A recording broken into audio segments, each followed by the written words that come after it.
तदमृतघटम् चारुदौर्भिश्चतुर्भिः सूक्ष्मस्वच्छातिरुद्यांशुकपरिविलसन् मौलिमं भोजनेत्रम् कालाम्भोदोज्ज्वलाङ्गं कटितटविलसच्चारुपीताम्बराढ्यम् वन्दे धन्वन्तरिं तन् निखिलगदवनप्रौढदावाग्निलीनम् प्रौढदावाग्निलीनम् ब्रह्मणो हि समारब्धाम् आत्रेयाद्येषु पूजिताम् अस्मदाचार्यपर्यन्ताम् वन्दे गुरुपरम्पराम् आयुर्वेदरतं वन्दे माधवाख्यं महागुरुम् आयुर्वेदामृतं सर्वं शिष्येभ्यो यः प्रदत्तवान् द्रष्टाज्ञानी दृष्टकर्मा कृतकर्मा तथैव च अध्यापको विशक्श्रेष्ठो महान् संशोधकस्तथा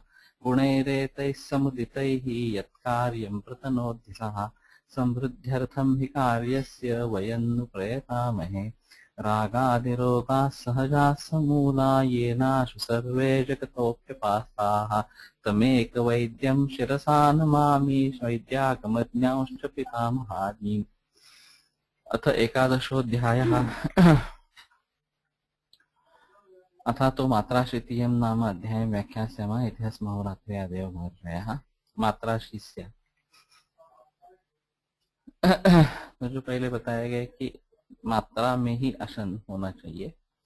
मात्रा पुनः अग्निबल आहार द्रव्यापेक्षिणी। तो मात्रा अग्निबल आहार द्रव्य इन दोनों पर निर्भर है।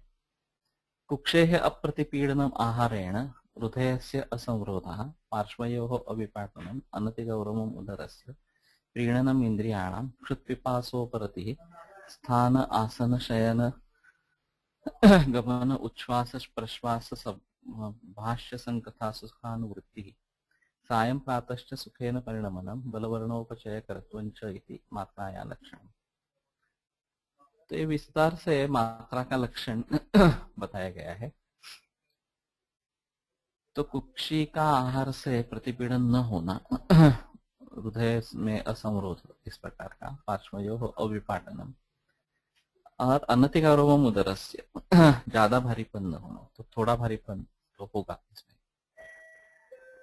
प्रीणनम इंद्रियाणाम इंद्रियों का प्रीणन, क्षुत पिपासा उनकी शांति हो जाना, स्थान आसन शयन गमन उच्छ्वास प्रश्वास भाष्य संकथा सुखानुवृत्ति।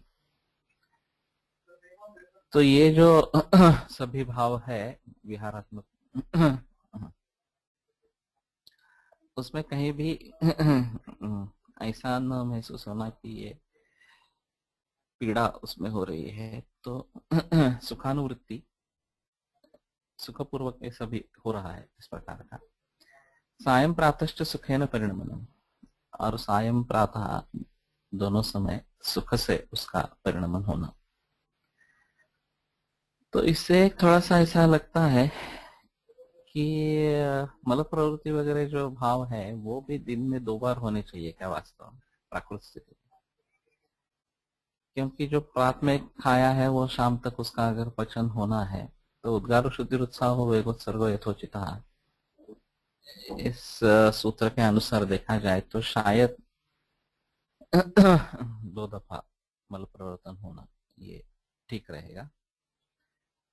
नहीं तो जो प्रातः काल में उसका निर्देश है वो दोनों का मिलके आज का जो है वो कल होगा, इस प्रकार से बहिर्निष्कासन जो है वो। बलवर्ण उपचय करत्वंच, और बलवर्ण और उपचय ये मात्रा का लक्षण है। इसमें भी शायद थोड़ा ये अंतर रहेगा कि प्रेजेंटली उदर किंचित उन्नत होना ये प्राकृत स्थिति का लक्षण है। वो बिल्कुल कम होना, मोटापन बिल्कुल ही नहीं होना, ये हमारे हिसाब में शायद अभिप्रेत नहीं है। और इसलिए ताकत बनी रहे, और ऐसी स्थिति जब आती है, स्थौल्य तो नहीं आना चाहिए, उसमें कोई संदेह नहीं है, लेकिन किंचित उन्नत उदर ये प्राकृत स्थिति का ही निदर्शक है इस प्रकार का। तो बलवर्ण और उपचय ये मात्रावत आहार का लक्षण बताया गया है। तो ये सभी चीजें होना, ये पुष्टि, उपचय यानी कि पुष्टि। हाँ तो कृश नहीं होना है और स्थूल भी नहीं होना है, लेकिन पुष्टि होनी है, इस प्रकार का कुछ थोड़ा सा उसका मतलब रहेगा। और व्यायाम, विश्राम और योग्य मात्रा में आहार ये रहेंगे तो सममांस प्रमाण से समसंवननो न रहा, ये जो बताया गया है न विकार है अभिभूयते, वो हम हासिल कर पाएंगे इस प्रकार की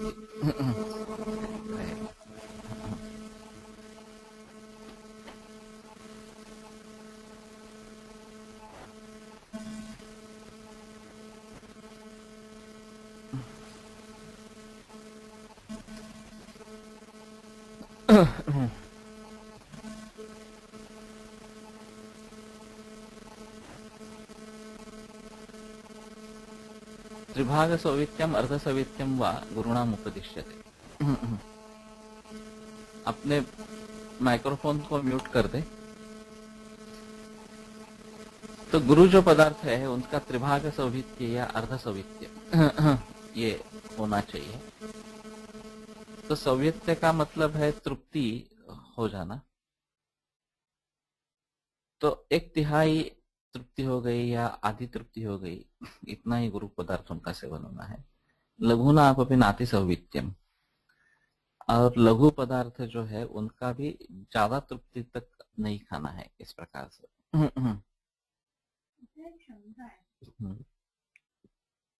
असं की पोहे हा पदार्थ नंतर घेणे वगैरे खूप त्याचे नियम सांगितलेले आहेत। एखाद्याला जास्त आवडत असेल आणि काही लोक असं बघितलं की जे एक एक संध्याकाळचं जेवण पोह्यांवरच करतात, तर अशा वेळेला जसं आपल्याला हे सांगितलेलं आहे की स्वादू पदार्थ हे पहिल्यांदा घालणे, असं असं केलं तर ते किती प्रमाणात आहे पोहे खायचं? शंका इस प्रकार से पूछी गई है कि अगर पोहा पसंद है ज्यादा और रात को भोजन के समय सिर्फ पोहा ही खा रहे हैं, बाकी कुछ खा नहीं रहे इस प्रकार का, तो उसका कितनी मात्रा में सेवन होना है। अभी ये फिलहाल एक थोड़ा सा ट्रेंड बन गया है कि शाम का खाना जो है वो रोज का खाना नहीं लेते हुए कुछ दूसरे ही पदार्थ बने, कहीं उपमा बने, कहीं पोहा बने, कहीं इडली बने, कहीं डोसा बने, इस प्रकार का, या पाव भाजी बने, और वही पूरा खाना ही वही होता है इस प्रकार का। तो एक तो ये गलत है, इस प्रकार का नहीं है ना। शीले, जिन पदार्थों का शीलन करने के लिए कहा है उन्हीं का सेवन होना है नियमित रूप से। ये अगर एक आध बार इस प्रकार का कुछ हो गया महीने 2 महीने में, तो भी गुरु पृथु का गुरु बल्या इस प्रकार का है, तो वो गुरु है। तो गुरु नाम अर्ध सौवित्यम त्रिभाग सौवित्यम, यहाँ जो निर्देश है, तो जितना खाने से हमारी तुष्टि हो जाएगी उसके आधा या उसका 1/3 इतना ही खाना है, ऐसा एक उसमें ध्यान में रखना पड़ेगा। और दूसरा ये स्वादु होना, वो भाता है ज्यादा, पसंद है ज्यादा, इसलिए उसका सेवन करना है। इसमें एक सुश्रुत में रेफरेंस आया है, भुक्त्वा पियत प्रार्थयते भूयस्तत् स्वादु भोजनम, उसने स्वादु की व्याख्या ही बदल दी कि खाना खाने के बाद भी जिसकी इच्छा रहती है उसको स्वादु कहते हैं इस प्रकार से। और फिर यद्यत स्वादुतरम विद्यात तद भुंजाद उत्तरोत्तरम, जो जो स्वादुतर है वो बाद में लेना है तो उसको टालना ही है, उसका मतलब ही जो है। तो बाकी खाना खा लेंगे और जो खाना खाने के बाद भी खा सकते हैं क्योंकि वो स्वादु है, प्रिय है इस प्रकार का। तो अभी पेट भर गया है तो वो ज्यादा जाएगा नहीं शुरू में ही खाएंगे तो उसकी तृप्ति होगी नहीं, और तृप्ति न होने के कारण ज्यादा खाया जाएगा और फिर उस पर अजीर्ण वगैरह होने की संभावना है। तो ये सुश्रुत का अलग है। ये भुक्त्वा पियत प्रार्थयते भूयस्तत्स्वादु भोजनम, ये खाना खाने के बाद भी जिसकी इच्छा रहती है, आकांक्षा रहती है, वो स्वादु उसको समझे और उसको ज्यादातर टाले, या बाद में लेना है, बाद में लेना है, ऐसे करके उसका प्रमाण कर दे, प्रमाण कम कर दे, इस प्रकार का।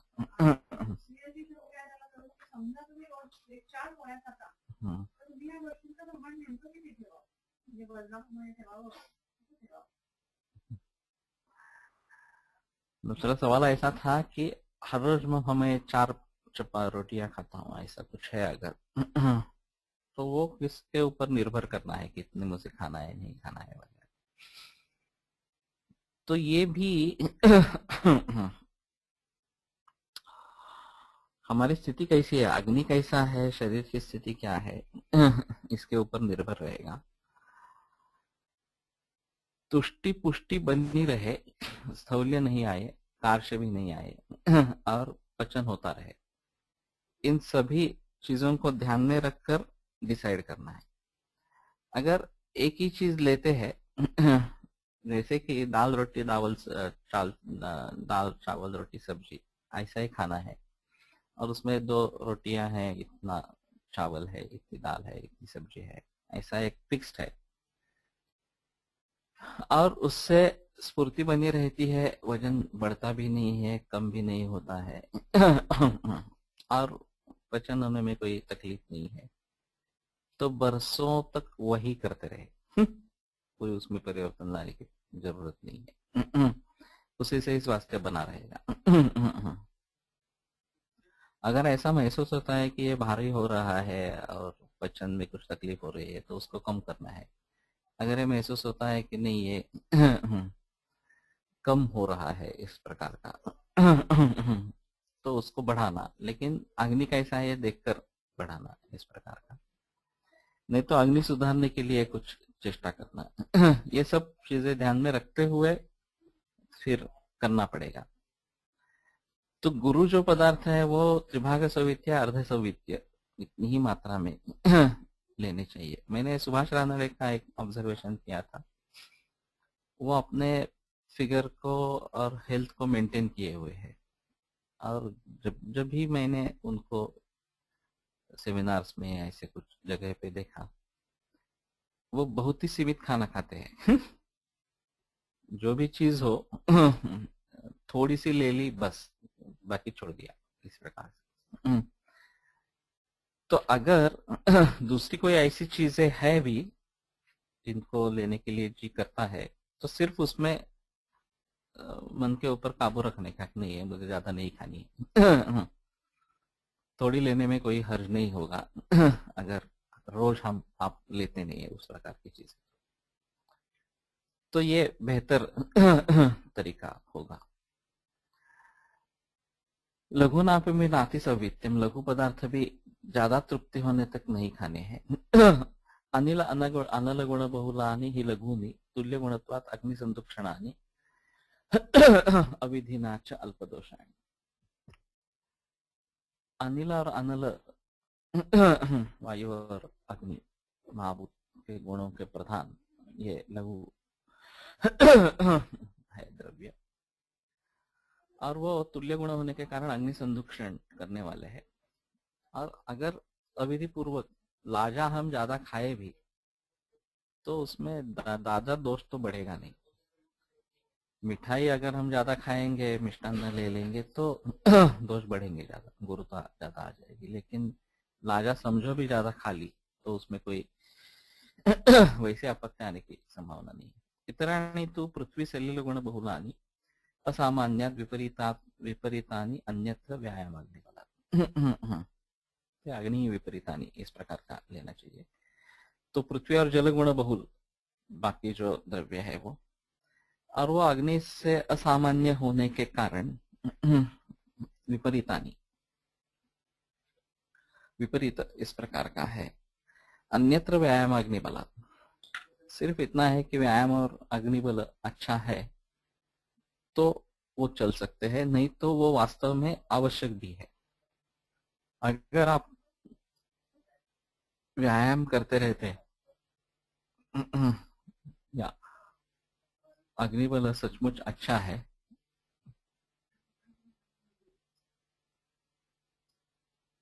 यतो लघुनि वायवग्निभागाधिक्येन उत्पद्यन्ते अतः तत् स्वभावेन अग्निसदृशात् अदृश्यात् अग्निवृत्तिकराणि एवं च अभिधिना यथोक्तक्रमादीनाम् अभावादेवापि स्वल्पदोषकर्तृत्वं लघूनाम् इतराणि गुणानि पृथिवी आप गुणभूयस्त्वात् अग्नेः विपरीत्यान् नाशहेतवः व्यायामाग्निबलानन्यत्र व्यायामकारणं हि यदग्निबलम् तत्र गुरुणि अपि अदोषकराणि। इसमें व्यायाम को हेतु बना दिया है टीकाकार ने। लेकिन अग्निबल और व्यायाम बल दोनों साथ में ले सकते हैं। व्यायाम से अग्नि की वृद्धि होगी ये भी है, लेकिन व्यायाम से बाकी भी बल मिलेगा और अग्निबल भी अच्छा है और व्यायाम जनित बल भी अच्छा है, तो फिर ये तकलीफ नहीं करेगी इस प्रकार का। अमात्रा पुनः अशनस्य हीनता आधिक्यंच। अमात्रा जो है वो हीनता या आधिक्य है। तत्र हीनमात्रम अशनम बलवर्णोपचयम मनोबुद्धि इंद्रियोपघातकरम। कम मात्रा में जो खाना है ये बल वर्ण उपचय इसका उपघात करने वाला, और सिर्फ इसका ही नहीं, मन बुद्धि इंद्रिय इनका भी उपघात करने वाला इस प्रकार का। हर्डीकर जी से एक बात हुई थी, उसमें उन्होंने एक बात बताई थी, वो गुस्से की बात थी। और हितरुचि विजय महाराज साहब के बारे में उनको गुस्सा बहुत ज्यादा आता था, और फिर वो एक कारण है उनके अस्वास्थ्य का। तो हर्डीकर जी ने बोला कि ऐसा है कि अगर पतला बर्तन है तो वो ज्यादा जल्दी तप जाता है, और अगर जरा जाड़ इस प्रकार का होगा तो उतना जल्दी तपता नहीं। वैसे उनके क्या वजन 32-33 किलो इतना ही है। तो ऐसे शरीर में क्रोध ज्यादा होना ये स्वाभाविक है इस प्रकार का। थोड़ा सा ये थोड़ा वजन वगैरह बढ़ जाए तो ये थोड़ा कम होगा इस प्रकार।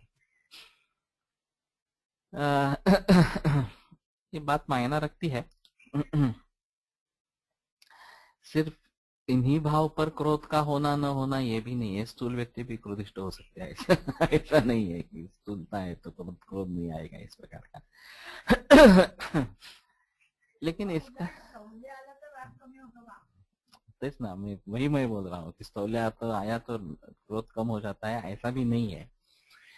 लेकिन हो सकता है कृष्ण प्राय विधावंती रोगाश्च ग्रहणी गता, इसका मेरे ख्याल में मतलब जो ज्यादा है वो समाधान असमाधान से संबंध में ज्यादा है। क्रोध का जो मूल कारण है और रज और तम दोष है, और समाधान की स्थिति न होना और फिर गुस्सा हो जाना ये ज्यादातर दिखेगा। और इसमें शारीरिक अक्षमता ये भी एक कारण हो सकती है कि मुझे बहुत कुछ चीजें करनी है, मैं कर नहीं रहा हूँ इस प्रकार का, तो इससे गुस्सा हो जाता है। दूसरों से अपेक्षा करते हैं वो नहीं होता है इस प्रकार का, तो उसका असमाधान हो जाता है, और असमाधान और समाधान से ये बढ़ता है। तो ठीक मात्रा में आसन रहेगा। तो ये बात ऐसे भी मालते कारवारकर से मेरी मुलाकात हुई थी मेरे पीएचडी के समय। और उनका जो एलोपैथी का कन्वेंशनल है वो इतना इतना खुराक लेना है, इतनी कैलोरीज होनी चाहिए, इतनी प्रोटीन होनी चाहिए वगैरह। मैंने कहा यहाँ पचन होने का कहाँ सवाल है, इतना लेना चाहिए ठीक है, लेकिन वो पचन होता है नहीं होता ये कौन देखेगा। और स्ट्रेस अगर ज्यादा है तो ये पचन नहीं होगा, तो फिर कैसे करेंगे।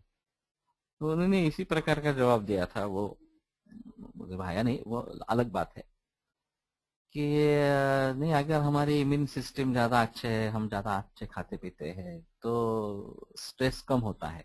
ऐसा उनका कहना था, जो वास्तव में नहीं है इस प्रकार का। कुछ हद तक हम कह सकेंगे, लेकिन जहाँ स्ट्रेस की वजह से ही पाचन नहीं हो रहा, वहां स्ट्रेस रिलीव करने के लिए दूसरा कुछ करना चाहिए। वो रिलीव हो जाने के बाद खाना खाएंगे, उससे थोड़ी पुष्टि होगी और फिर स्ट्रेस सहन करने की क्षमता बढ़ेगी। ये हो सकता है इस प्रकार का। तो बलवर्ण उपचय और मनोबुद्धि इंद्रिय उपघात कर्म इस प्रकार का है, विबंधकृत, विबंध पैदा करने वाला इस प्रकार का। तो ये भी देखना है कि हीन मात्रा आसन है इसलिए विबंध है, और आसन बढ़ेगा तो वो उसमें सुधार आएगा। अवृश्यम, अनायुष्यम, अनौजस्यम, तो अवृश्य भी है, अनायुष्य भी है और अनौजस्य भी है, ओज भी नहीं बढ़ाएगा इस प्रकार का। तो ये विपरीत है वास्तव में। बढ़ाएगा नहीं, ये एक चीज होगी, लेकिन उसका नाश करेगा, क्योंकि बढ़ेगा नहीं तो ये तो हमारे लिए आवश्यक चीजें हैं, वो अगर बनते नहीं है तो फिर तकलीफ पैदा होगी। सार विद्मापनम, सार विद्मापन सार्थक को नष्ट कर देगा। अलक्ष्मी जननम, और अलक्ष्मी जनन इस प्रकार का हो जाएगा। अशीतेश्च वात विकाराणाम आयतन। लक्ष्मी का अर्थ काही वेगळा नाही ना, कारण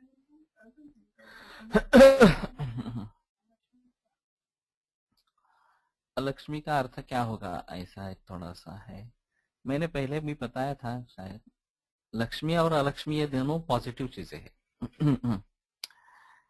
हमारे पास संपत्ति होने के बावजूद भी हमारी वृत्ति दरिद्र की हो सकती है। और वास्तव में दरिद्रता भी हो सकती है, ये दोनों अलग चीजें हैं। तो जो श्री सूक्त में वगैरह जो बताया गया है, तामाव जातवेद लक्ष्मी मनपगामिनी, इस प्रकार का, जो न जानने वाली हो इस प्रकार की लक्ष्मी आनी चाहिए, ये एक चीज हुई। और अलक्ष्मी जो है वो मैं निष्कासित कर देता हूँ घर से, इस प्रकार का भी है। तो लक्ष्मी का संपत्ति ये भी अर्थ ले सकते हैं, लक्ष्मी का शोभा ये भी अर्थ ले सकते हैं, और वो फिर खाने पीने पर निर्भर है इस प्रकार से।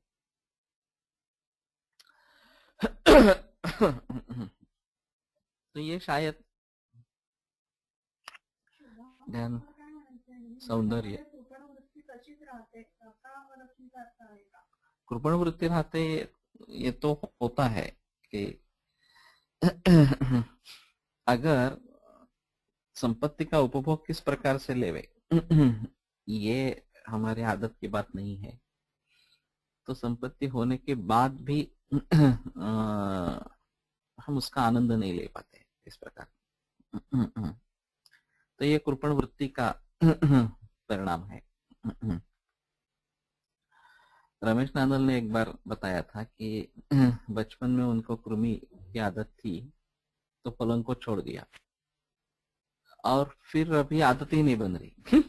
फल खाने हैं तो भी वो होता नहीं है। ऐसे ही दादा के बंदीकर ने भी मुझे बताया था। उन्होंने बताया था कि बचपन में हमारे पास तो पैसा नहीं था, तो फल खाने का कोई सवाल नहीं था। अब पैसा है फिर भी वो खाने को जी नहीं करता है, आदत पड़ गई, बगैर फल की आदत पड़ गई इस प्रकार का। तो ये अलक्ष्मी ये सेपरेट एंटिटी है, और वो पैदा होना ये भी इस प्रकार का रहेगा। सबसे अहम चीज क्या है कि योग्य मात्रा में ही भोजन लेना है, ये सबसे अहम चीज है।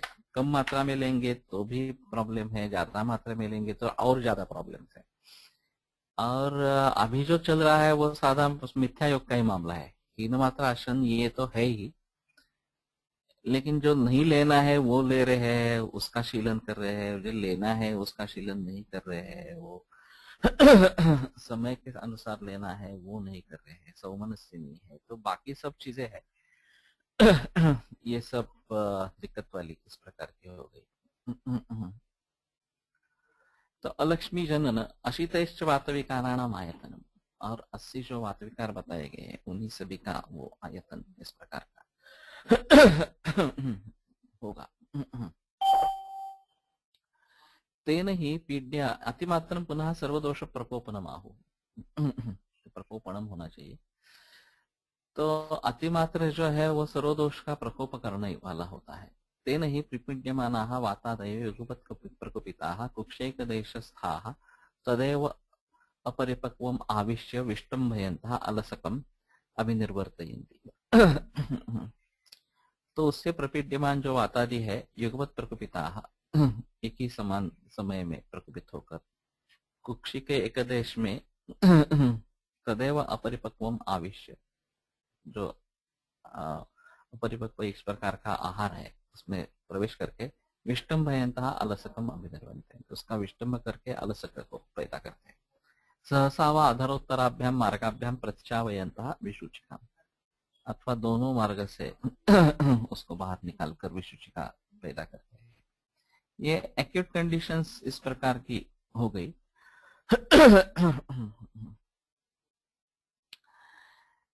लेकिन इसके बावजूद इतना ज्यादा नहीं है कि विसूचिका या अलसक पैदा करे, फिर भी प्रमाण से ज्यादा है तो ये आम को निर्माण करता रहेगा।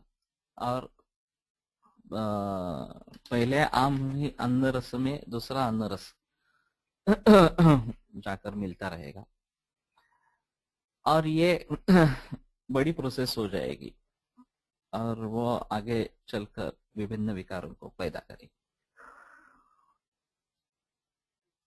तो अगर विसूचिका या अलसक इस प्रकार के हो गए तो ये तात्कालिक है, उसका समाधान कुछ होगा, लेकिन जो दीर्घकालीन चलेगा वो ज्यादा तकलीफ वाला है।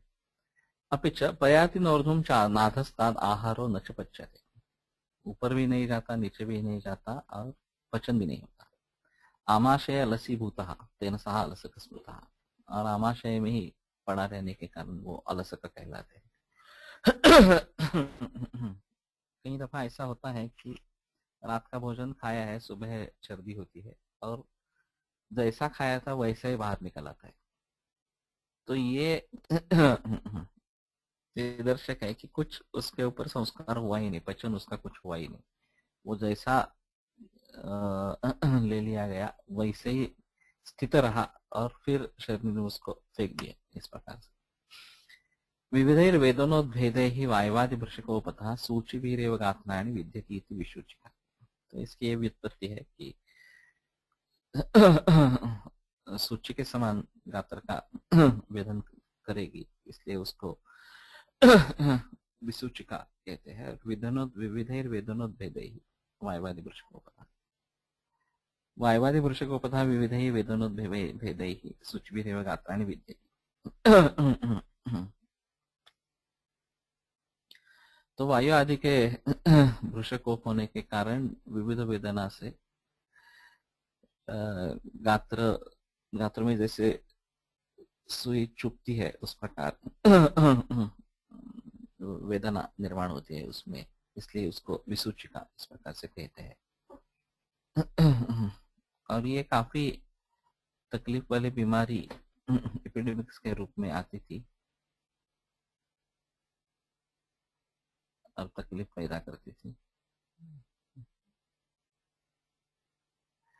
तत्र वातः शूल आनाह अंगमर्द मुखशोष प्रलाप कंप मूर्छा ब्रह्म जृंभा उद्वेष्टन अक्षि प्रवेश शिरोदय अतिरुक सिराकुंचन स्तंभनानि करोति।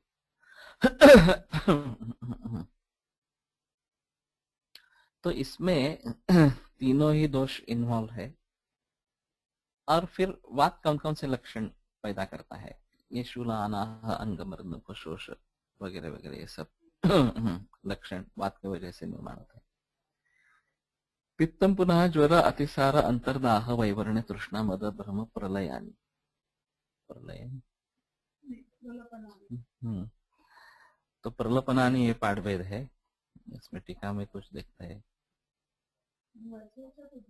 प्रलयो मूर्छा प्रायः, इसमें इंदु टीका का संबंध पाठ प्रलय यही है और मूर्छा प्राय इस प्रकार का उसका अर्थ किया है। श्लेष्मा तो छर्दि आरोचक प्रसेक अंगसाध अविपाक शीत ज्वर गात्र गौरवाणी।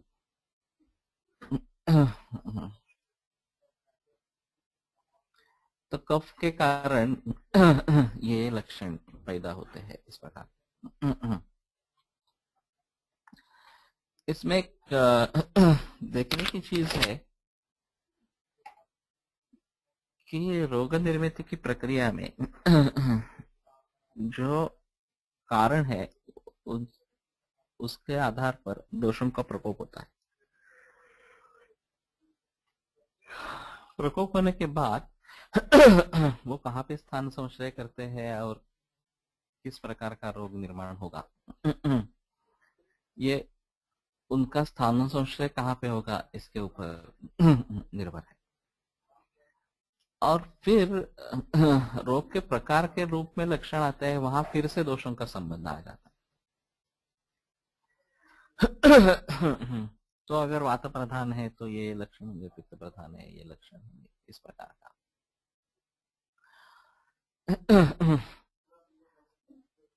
तो कारणों से सीधा रोग निर्माण होना ये भी एक रोग हेतु इस प्रकार का भी बतलाया गया है। दोष उसमें माध्यम के रूप में काम करेगा फिर भी, क्योंकि मेजर जो भी विकार निर्माण होंगे वो दोष के बगैर होंगे नहीं। यथा ये मृदभक्षण जन्य पांडु के बारे में कषाय मारुतम पित्तम उषरा मधुरा कपम, इस प्रकार मिट्टी भी दोषों का प्रकोप करती है, लेकिन उससे आरंभ होने वाला विकार पांडु ही होता है, ऐसा मधुकोष्ठिकाकार ने उसका स्पष्टीकरण किया है। तो उसका दोनों का कारणत्व है, पांडु का भी कारणत्व है और दोष का भी कारणत्व है, और दोषों के जरिए पांडु ही निर्माण होगा, इस प्रकार का है। लेकिन सभी जगह ऐसा ही होगा ऐसा नहीं है।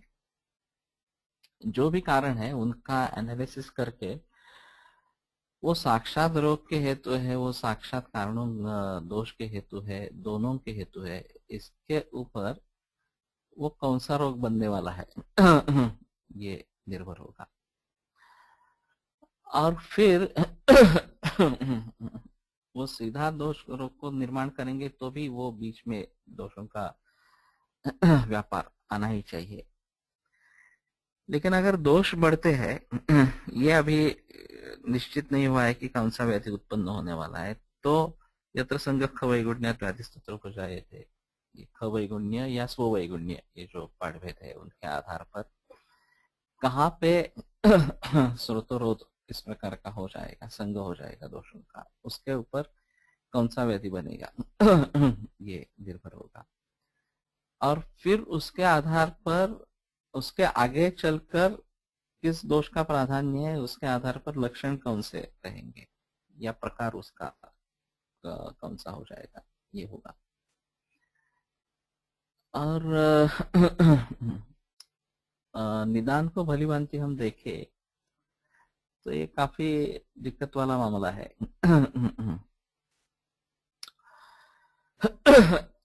क्योंकि होता है ऐसे कि कुष्ठ जैसे विकारों में क्षुद्र कुष्ठ महाकुष्ठ इस प्रकार का विभाजन कर दिया, उसमें कुछ प्रकार बता दिए, और सभी कुष्ठों में त्रिदोषों का है ही, लेकिन फिर भी इस प्रकार का कुष्ठ इस दोष का प्राधान्य वाला है, उस प्रकार का कुष्ठ उस दोषों का प्राधान्य वाला है, एक दोष या दोनों दोष इस प्रकार का वर्णन आया। और चिकित्सा में चले गए तो वातोत्तरेषु सर्पी ही, इस प्रकार का वातोत्तर कुष्ठ है तो क्या करना है, पित्तोत्तर है तो क्या करना है, ये इस प्रकार का उसमें किस प्रकार का कुष्ठ है, वृक्षाख्य है या फिर चर्म कुष्ठ है, एक कुष्ठ है वगैरह वगैरह, उसका उसके बारे में कुछ निर्देश नहीं है डायरेक्टली कौन से दोष इन्वॉल्व है और प्राधान्य किन दोषों का है, उसके आधार पर उसकी चिकित्सा करनी है। इस प्रकार से बतलाया गया है। तो शायद ये भी यहाँ देखना पड़ेगा इस प्रकार से।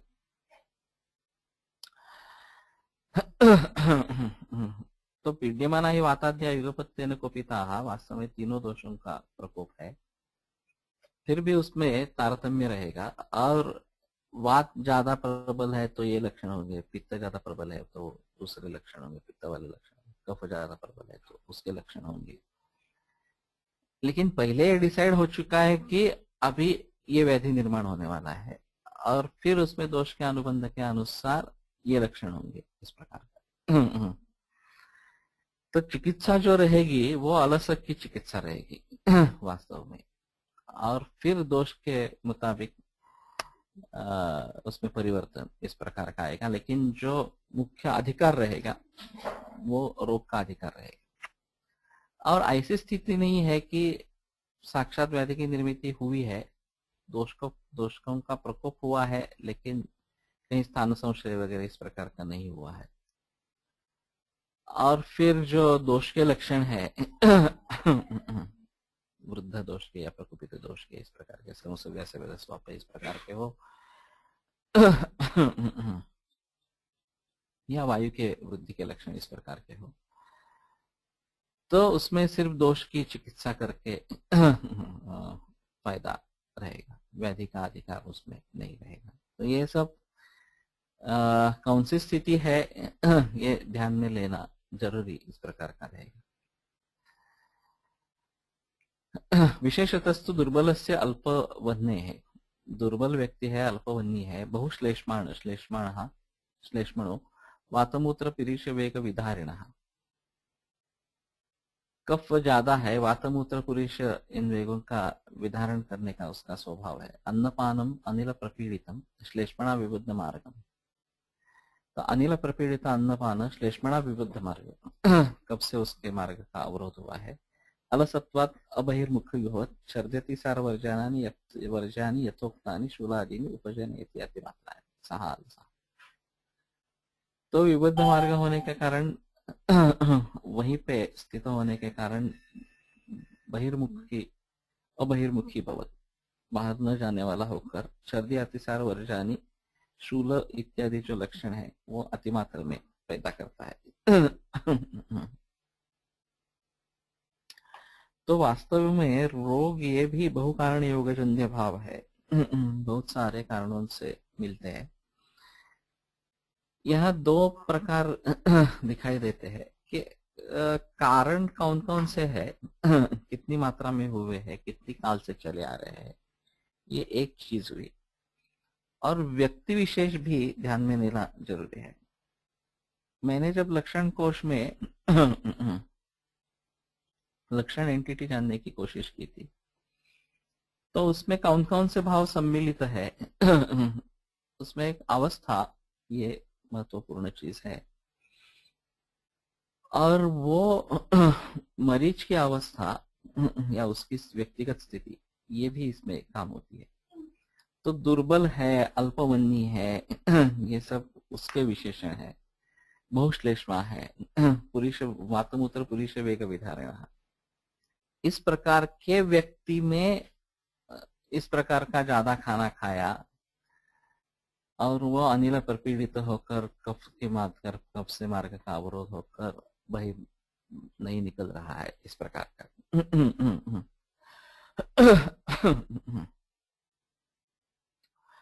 तो व्यक्ति की स्थिति कैसी है ये भी जान लेना बहुत ही जरूरी है। सिर्फ कारण कैसे हुए हैं इसके आधार पर ये नहीं बनेगा। और ये मेरे मन में सवाल बार बार उठता है कि प्रमेहिण और प्रमेहस्य, ये दोनों शब्द ग्रंथ में बार बार आते हैं। ज्वरिण ज्वरस्य इस प्रकार। तो ज्वर किस व्यक्ति को है, प्रमेह जिस व्यक्ति को है, वो प्रमेही या ज्वरी इस प्रकार का कहलाएगा। उसकी चिकित्सा वो व्यक्ति की चिकित्सा रहेगी। और ज्वरस्य प्रमेहस्य ये जो चिकित्सा है वो रोग की चिकित्सा रहेगी इस प्रकार का। और उसमें अंतर होना है, लेकिन कोश में ये अंतर नहीं रखा गया है। प्रमेहिणः उसके लिए भी प्रमेह की चिकित्सा दे दी गई है।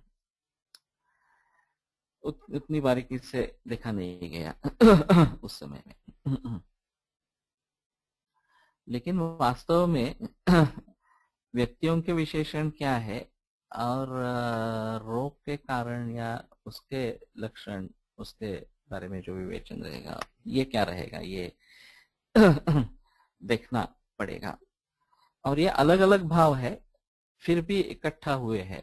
जो व्यक्ति विशिष्ट भाव है वो अलग है, जो कारण वगैरह हुए हैं और दोषों प्रकोप जिस प्रकार से हुआ है वो एक अलग चीज रहेगी। इन दोनों के इकट्ठा आने से कुछ स्थिति पैदा हुई है और उनमें दोनों का रोल है, तो दोनों को ध्यान में रखते हुए चिकित्सा करने की जरूरत रहेगी।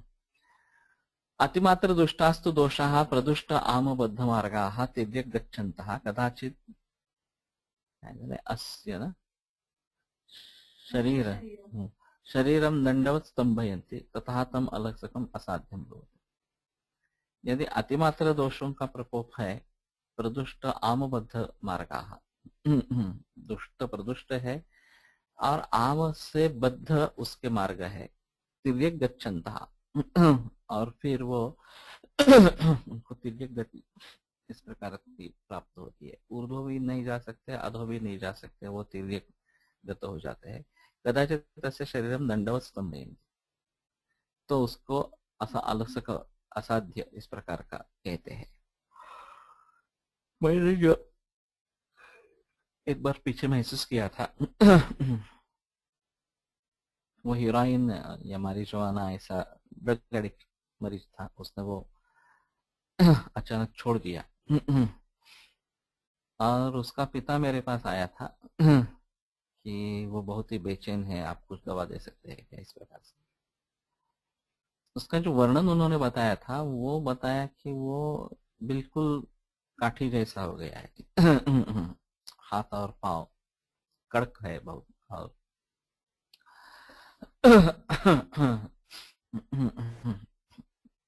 कुछ हिल नहीं सकते इस प्रकार का। दंडवत स्तंभ है, दंड के समान वो हो गया है इस प्रकार का।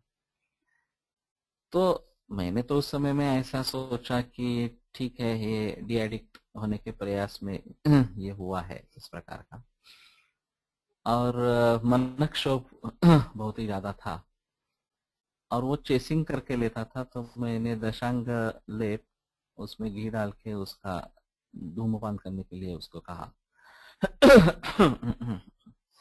और कुछ दवाइयाँ प्राप्ति बृहत्वा चिंतामणि मुझे भी याद नहीं है, सारस्वतारिष्ट के साथ दी थी और पहली दफा मैंने 6 चम्मच सारस्वतारिष्ट का दोष बताया और वो रिपीट करने के लिए कहा जरूरत के अनुसार। लेकिन पहले 6 चम्मच के डोज के बाद बेचैनी थोड़ी कम हो गई, शिथिलत्व आ गया शरीर में, बहुत ऐसा जो कड़क हुआ था दंडवत वो कम हो गया। 2 घंटे के बाद फिर से वही स्थिति आ गई, तो फिर उन्होंने वही डोज रिपीट किया, सारस्वतारिष्ट फिर 6 चम्मच दे दिया, तो फिर रिलैक्स हुआ फिर 2 घंटे के बाद फिर हुआ, तो तीसरी दफा जब ये डोज गया तब वो सो गया और फिर दूसरे दिन सुबह उठा। तो शायद ये दंडकालसक से मिलता जुलता है ये जो वर्णन है, लेकिन उसमें इसमें जो अतिमात्रा आसन वगैरह हेतु है उसके जरिए इस प्रकार की स्थिति दिखाई जाती है। लेकिन जैसे मैं कैंसर के बारे में बताता हूँ कि लिम्फ नोड इन्वॉल्वमेंट है और वो चीज गंडमाला अपचित से मिलती जुलती है, तो कुछ हद तक उसके मेडिसिन उसमें इस्तेमाल में आएंगे। इसी प्रकार ये डी एडिक्टेड पेशेंट्स के बारे में अगर हमें कुछ करना होगा और ऐसी स्थिति आती होगी तो शायद ये, इसको तो असाध्य बताया गया है, लेकिन आलस्य की जो चिकित्सा है पाचन वो करने की उसमें जरूरत पड़ेगी। तम असकम असाध्यम भवति।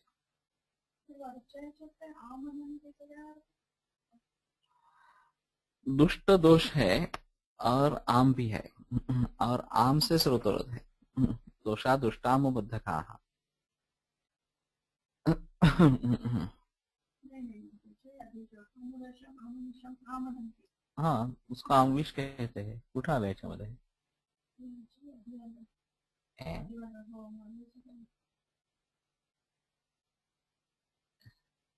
मला फक्त आमदंतीचा अर्थ आहे.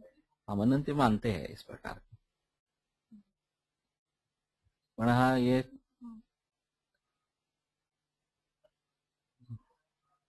यहाँ पे होगा कहीं पे। इस प्रकार का जो है आम है वो आम विष कहलाता है, उसका आम विष मानते हैं। ऐसा एक निर्देश दूसरे किताब में है। तो ये तो सत्य है कि इसको विष ही मानते हैं। इसकी चिकित्सा ज्यादा कठिन है क्योंकि आम होने के कारण उष्ण चिकित्सा होनी चाहिए और विष होने के कारण उष्ण चिकित्सा चलती नहीं है। तो अंतर्गत विरोध इस प्रकार का हो जाता है, इसलिए उसमें दिक्कतें पैदा होती है।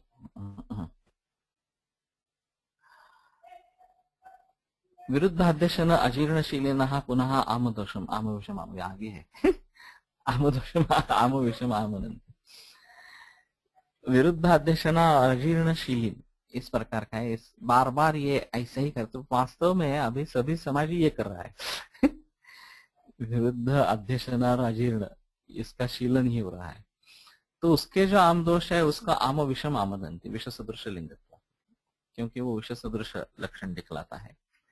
तत्परम असाध्य नाम, यह असाध्यों में सबसे श्रेष्ठ है।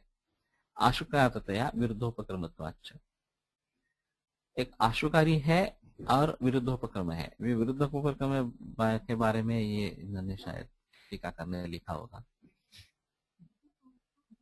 कुतः आशुकारित्वं विरुद्धो आशु शीघ्रं स्वं कर्म करोति इति आशुकारी तत्र हि दोषाः तथाविधं कोपम् आपद्यन्ते यत्र एकस्मिन् दोषे औषधम् अन्यस्मिन् दोषे अत्यर्थं विरुध्यते इति विरुद्धोपक्रमत्वम्। अन्यतो अन्यथा ब्रुवन्ति यदि विषसदृशस्वरूपः पीडाकर्तृत्वेन तत्र आमो भवति विषे शीताक्रिया आमे अजीर्णे च उष्णा इति उपक्रम विरोधः।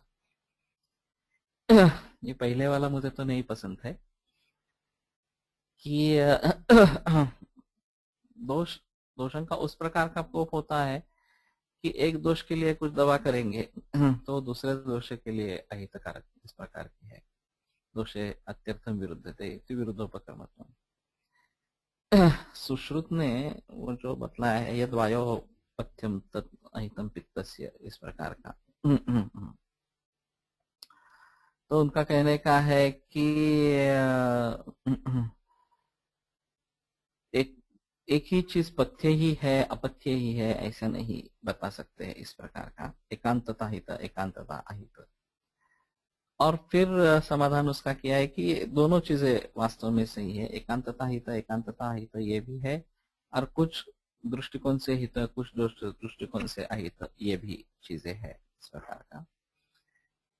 तो संसर्ग और संधिपात की चिकित्सा उसी के कारण ज्यादा कठिन होती है कि एक दोष के लिए अगर हम कुछ करेंगे और दूसरे दोष को उससे बढ़ावा मिलेगा तो ये शुद्ध चिकित्सा नहीं हो पाएगी। और शास्त्र का उनका निर्देश है कि शुद्ध चिकित्सा करें इस प्रकार का।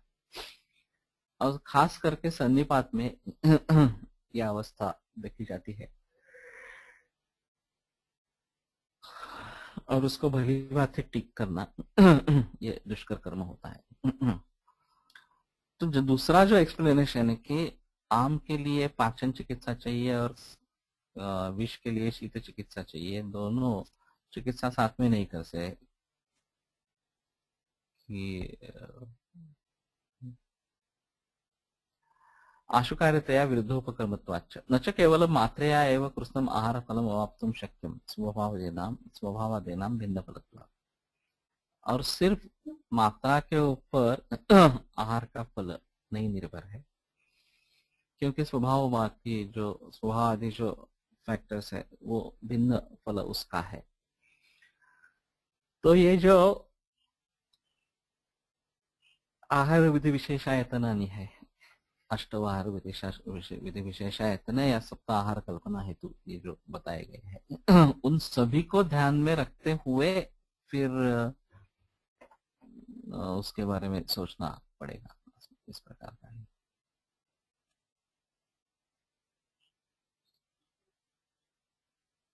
तथा ही गुरु रूक्ष शुष्क शीत द्विष्ट विष्टंभी विदाही अशुचि विरुद्ध अत्यंबुपान द्रवम अकाले काले वा काम क्रोध लोभ ईर्षा ह्री शोक उद्वेग भय क्षुद उपतप्तेन वा यदन्नपानम् उपयुज्यते तदपि आममेव प्रदूषयेत्। तो सिर्फ ये इन चीजों पर आम निर्माण होना है इस प्रकार का निर्भर नहीं है। गुरु रूक्ष शुष्क शीत द्विष्ट विष्टम भी ये जो सब बतलाए गए ये भी आम को पैदा करने वाला है इस प्रकार का। अशुचि विरुद्ध, इसमें विरुद्ध का भी निर्देश है। और अगर हम चरक का विरुद्ध का विवरण देखें तो सभी हेतु विरुद्धान नहीं है सभी का, ऐसा प्रतीत होता है। यच्चापि देश कालाग्नि मात्रा सात्म्या नीलादि भी वगैरह वगैरह जो उन्होंने भाव बतलाए हैं उसके बारे में, उन सभी को हम गौर से देखें तो सभी जो आहार संबंधी हेतु है वो सब विरुद्धान्य में ही आ जाएंगे, इतना उसका वर्णन है। और अत्यंबुपान द्रवम,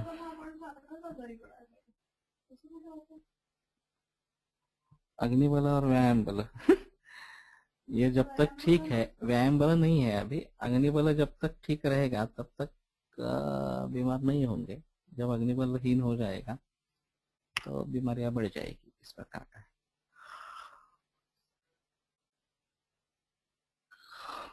तो अग्नि की स्थिति बनाए रखे ये सबसे अहम चीज है। तो इसमें अत्यंबुपान द्रवम ये भी है कि ज्यादा पानी पी लेंगे तो भी आममेव प्रदूषण। अकाले कालेवा, और ये अकाल में भी भोजन करते हैं तो भी ये दोष पैदा होगा। और काल में भी, ये सम्यक काल में भी खाते हैं लेकिन काम क्रोध लोभ ईर्षा भी शोक उद्वेग भय क्षुत ये भी है उसमें। इस प्रकार उपतप्त होकर अगर खाना खाएंगे तदपि आममेव प्रदूषयति, और ये सबसे दिक्कत वाली बात है। अभी जो आम जिनमें देखा जाता है, चाहे रुद्रक का सवाल हो, कैंसर का हो, या फिर प्रमेह वगैरह इस प्रकार की चीजें हो, या फिर कुष्ठ वगैरह हो, इन सभी में आम का निर्माण जो है वो इन मानस भावों पर है, और उसको हम कैसे टालेंगे ये सबसे अहम चीज है। तो शांति से बैठे समाधि या फिर ध्यान इस प्रकार का कुछ प्रयास करे और फिर ये काम क्रोध आदि विकार शांत होने पर खाना खावे, यही सबसे बेहतर तरीका इस प्रकार का है। और वो होंगे ही नहीं काम क्रोध आदि विकार, ऐसा ही अगर हम कर सकते हैं तो ज्यादा बेहतर है। लेकिन ऐसा सिर्फ बतलाने से तो ये जाते नहीं है उनके लिए प्रयास करना जरूरी है। तो शायद योगाभ्यासी इसका अच्छा उत्तर रहेगा। वैसे बुद्धि भी एक है लेकिन भावना बुद्धि पर अमल कर देती है और काम नहीं होता उससे इस प्रकार का। तो इससे भी आम ही पैदा होता है।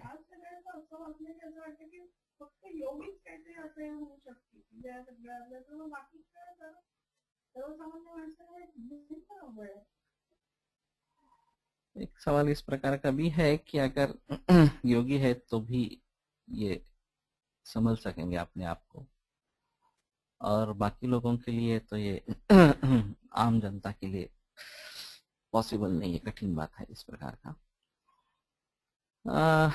उसको हम किस प्रकार से देखते हैं? ऐसा है कि सत्व रजस तमस ये अनिवार्य है तीनों, और उसकी जरूरत भी है। ऐसा नहीं कह सकते कि रज नहीं है तो होगा तो भी चलेगा, तम नहीं होगा तो भी चलेगा, रज नहीं होगा तो कुछ किसी भी भाव भाव की प्रवृत्ति नहीं होगी, कुछ चेष्टाएं वगैरह ऐसा भी कुछ नहीं होगा। तम नहीं होगा तो विश्राम का सवाल नहीं होगा। निद्रा श्लेष्म तम प्राय इस प्रकार का है, तो विश्राम होने के लिए वो भी आवश्यक है, और सत्व तो आवश्यक है ही इस प्रकार का। तो रज और तम के ऊपर काबू पा सकते हैं। रज और तम होंगे तो ये काम क्रोधादि विकार होंगे ही। तो अगर उसका इस्तेमाल हम अच्छी तरीके से करेंगे, इच्छा है, अच्छी इच्छा होना अच्छा है इस प्रकार का, और फिर उस इच्छा के अनुसार काम करना। ये विरकर सर एक बात बताते थे ये कभी कभी बात संभ्रम पैदा करती है कि हमें पूजा अर्चा वगैरह करनी चाहिए, उसमें कितना समय बिताना है इस प्रकार का। एक तरफ ऐसे सूत्र है, यश पुण्य रवाप्य थे, और पूजा अर्चा वगैरह ये सब होना चाहिए, तो ईश्वर की भक्ति ही शांति का कारण है, मूल है इस प्रकार का। दूसरी जगह ऐसा भी, अगर हम अपना अपना कर्म करते रहेंगे तो भी वो ईश्वर की ही भक्ति है। हम दीन दुखियों की, पीड़ितों की सेवा करते हैं, उनके लिए कुछ करते हैं, तो वो भी ईश्वर की भक्ति है। तो पूजा अर्चा में हम समय गंवाते हैं, और जो वास्तव में भक्ति है वो नहीं करते हैं इस प्रकार। तो ऐसी स्थिति में क्या करना है और क्या नहीं करना है, ये कैसे डिसाइड करेंगे? तो विरकर का एक थोड़ा सा उसमें अलग बयान था।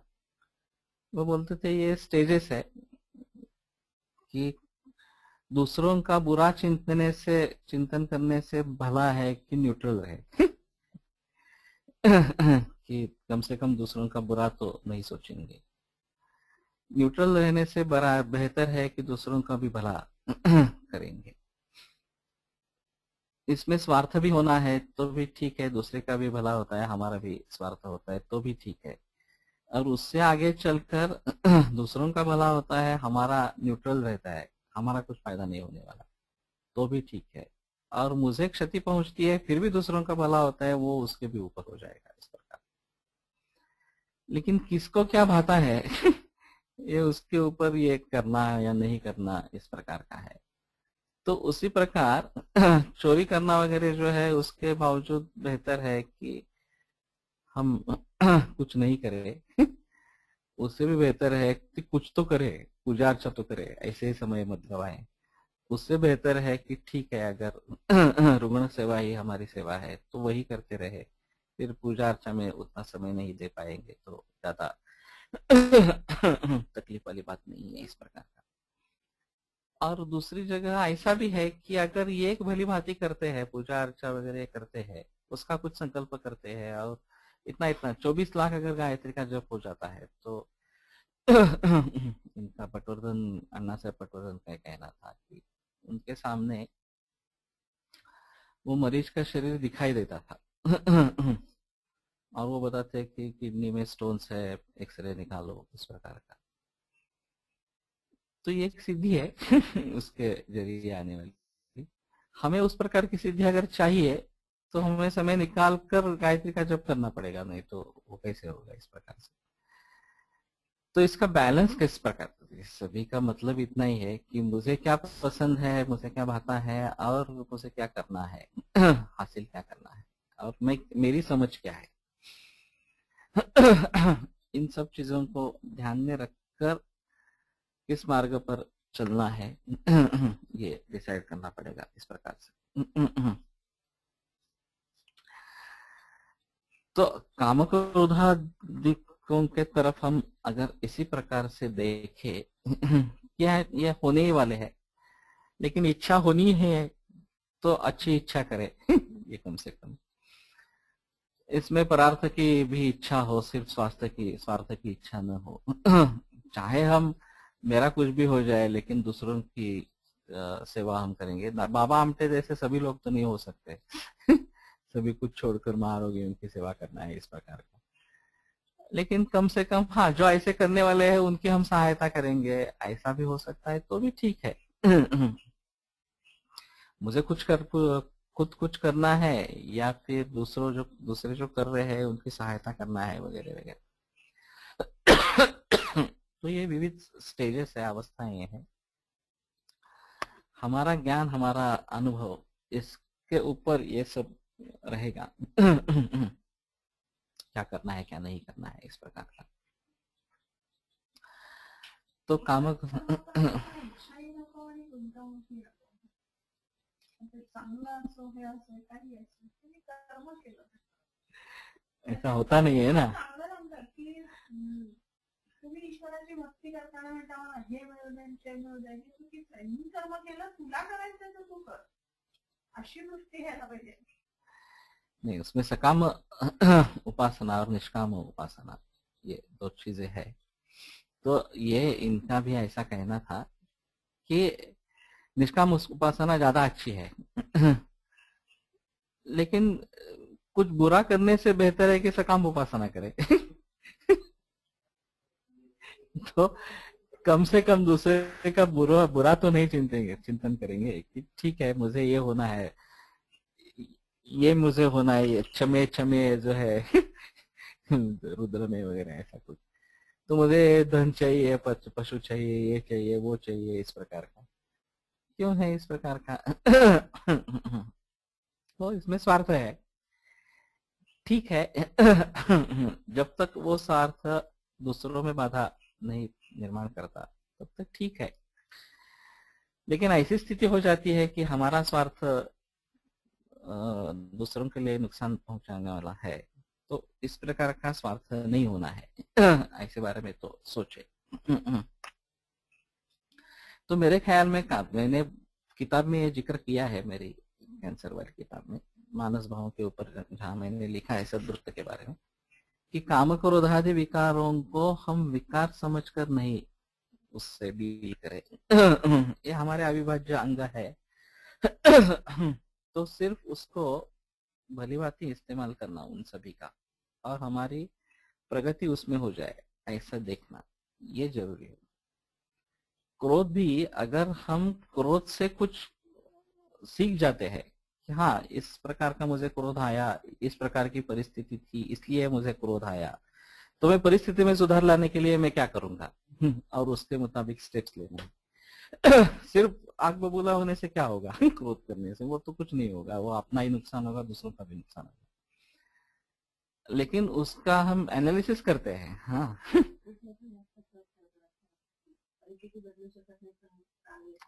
हाँ नहीं, पर परिस्थिति में सुधार लाने के लिए हम भी जिम्मेदार है, ये जब तक महसूस नहीं होता तब तक हम में सुधार नहीं लाएंगे।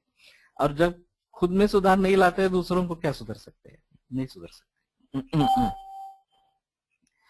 तो ये काफी दिक्कत वाली इस प्रकार की बात है।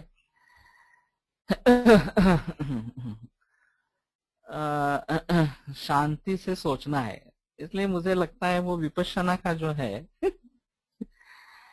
अंतर्मुख हो जाना, वो शायद इसका एक समाधान हो सकता है। या फिर समाधि का जो है, सविकल्प का समाधि, निर्विकल्प का समाधि, मेरा जन्म क्यों हुआ है, मुझे क्या करना है वगैरह वगैरह, इसके बारे में सोचना है। ये सब करनी चाहिए चीजें। और हम दूसरों को तभी समझा पाएंगे जब हम खुद करेंगे। हम खुद नहीं करेंगे और दूसरों को समझाएंगे तो ये नहीं हो सकता। वो एक नाथ की कथा है ना कि मीठा खाना छोड़ देना है, ऐसा उपदेश करना है इस प्रकार का। तो खुद ने उन्होंने मीठा खाना छोड़ दिया और फिर बताया नहीं मीठा नहीं खाना है इस प्रकार का, उसमें अधिकार नहीं आता तब तक।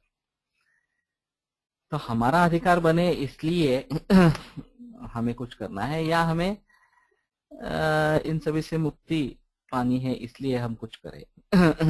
तो ये शायद बेहतर होगा।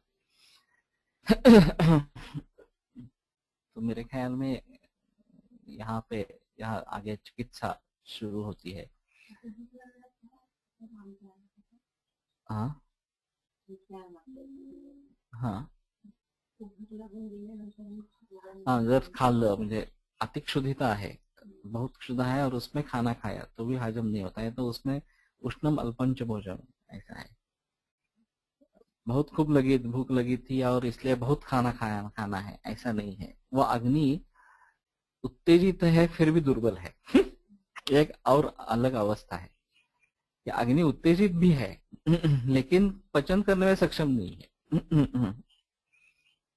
तो ये अलग अवस्था होगी, इसलिए थोड़ा ही खाना देना है, उससे वो फिर से बढ़ेगा, उसको बल प्राप्त होगा और फिर अगला खाना जो है वो अच्छा खाओ, ऐसा हो सकता है। तो इसके बारे में अगर कोई सवाल है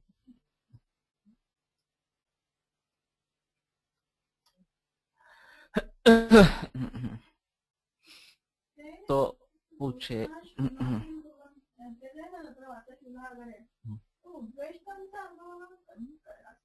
पिळ्यासारखी उद्वेष्ट यानी कि कपड़े जब हम हाँ स्क्वीज स्क्वीज करते हैं उस प्रकार का, उसको उद्वेष्ट नहीं।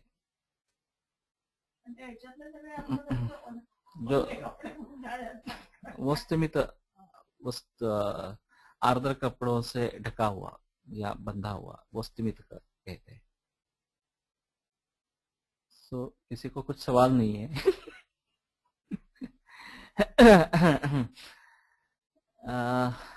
7:30 करीबन बज ही चुके हैं। आज वो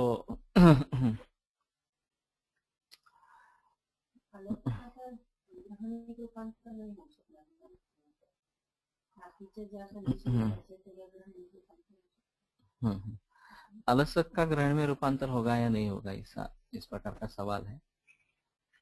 तो हो सकता है, लेकिन अलसक ज्यादा एक्यूट कंडीशन ही है।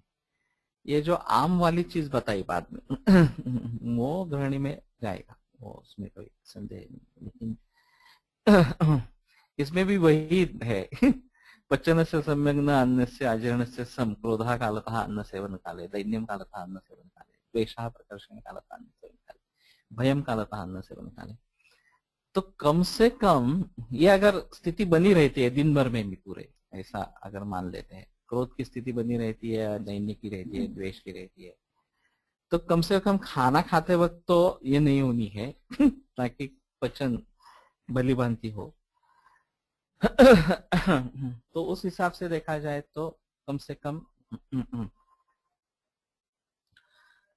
खाना खाते वक्त सुप्रसन्न होकर खाना खावे, ये कम से कम करे। पूरे दिन भर की ही मनस्थिति अच्छी रहे इसका प्रयास करे वो ज्यादा बेहतर होगा। एक टेक इट इजी करके मंत्र है कुछ भी हो मुझे मेरी शांति ढलनी नहीं चाहिए, चाहे कुछ मुझे कोसे, कुछ भी प्रलाप करे, कुछ भी करे, लेकिन फिर भी शांति ज्ञान मूलान नश्यति। ये जो आगे जो बताया गया है चरक सारिस्थान अध्याय 5 में कि लोके विततम आत्मानं लोकम चात्मनि पश्यतः परावर दृशो लोके सत्या बुद्धि प्रवर्तते याभिनत्यति बलम महामोहमयंत वगैरह। और उसमें आगे शांति ज्ञान मूलान नश्यति, ज्ञान मूल का जो शांति है वो उसका नाश कभी नहीं होता, इस प्रकार का। तो ये बात ध्यान में सदैव रहनी चाहिए कि नहीं आगे मुझे क्या करना है ये डिसाइड करना है। लोग ऐसे ही रहेंगे कुछ तो लोग कहेंगे जो गाना है लोगों का काम है कहना, तो लोग ऐसे ही करते रहेंगे, वो क्या हम अगर उससे इन्फ्लुएंस होते रहेंगे तो हमारा भी नुकसान है और लोगों का भी नुकसान है, दोनों का नुकसान है इसमें।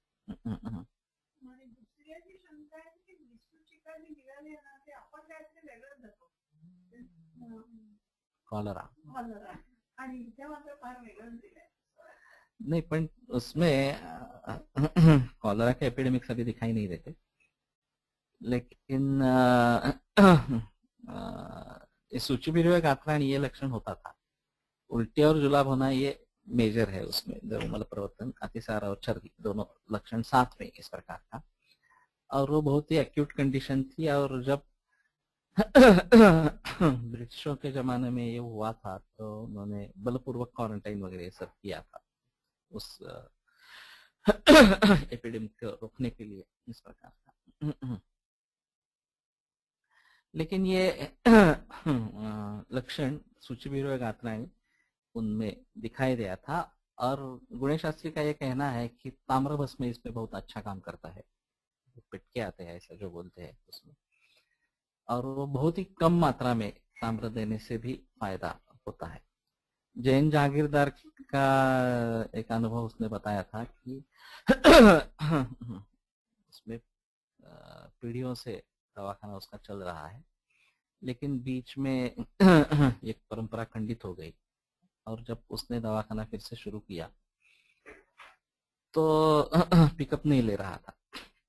फिर एक दिन ऐसा हुआ कि कहीं बाजू में शादी थी, लोगों ने कुछ खाया और फिर उससे ये विसूचिका पैदा हो गई बहुत सारे लोगों को, और रात को 12 बजे से मरीज आने लगे। फिर उन्होंने सभी को संजीवनी वटी और ये सुचेकर वगैरह ऐसे कुछ खिलवाया, सभी ठीक हो गए।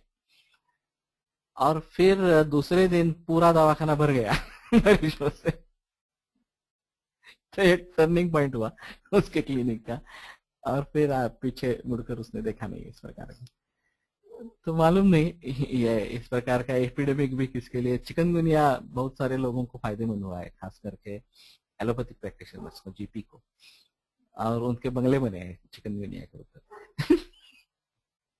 ये अच्छा है बुरा है वो अलग चीज है, लेकिन एपिडेमिक्स का कुछ लोगों को इस प्रकार के फायदा हुआ है।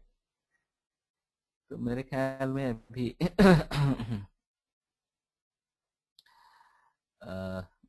रुकते हैं, फिर वही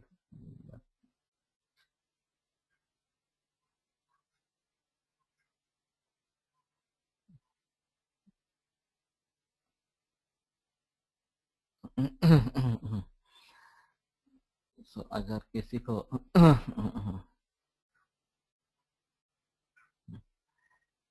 कुछ सवाल पूछना है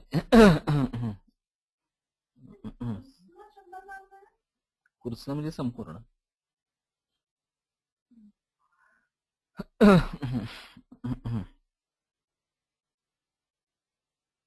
नहीं है, ठीक है। प्रभाकर तुम मुझे बाद में फोन करना। शेवटच्या काय प्रश्न होता ना, न केवलं मात्र एवं मुस्लिम आहारफलम एवं वक्तुं शक्यं सोऽधिनं न केवलं मात्रया एवं मुस्लिम आहारफलम एवं वक्तुं शक्यं। केवल मात्रा से ही आहार का फल पूरा मिल पाएगा ऐसा नहीं है। बाकी भाव जो है वो भी देखने पड़ेंगे।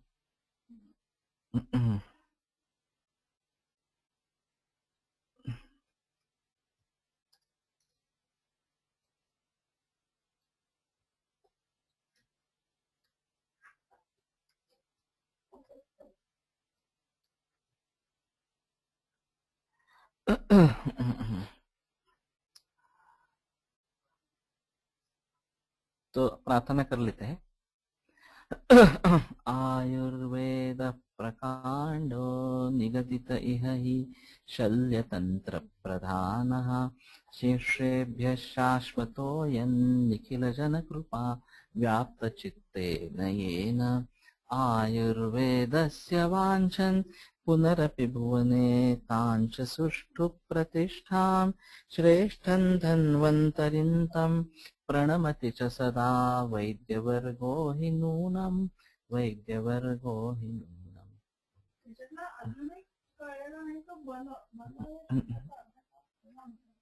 बल म्हणजे बल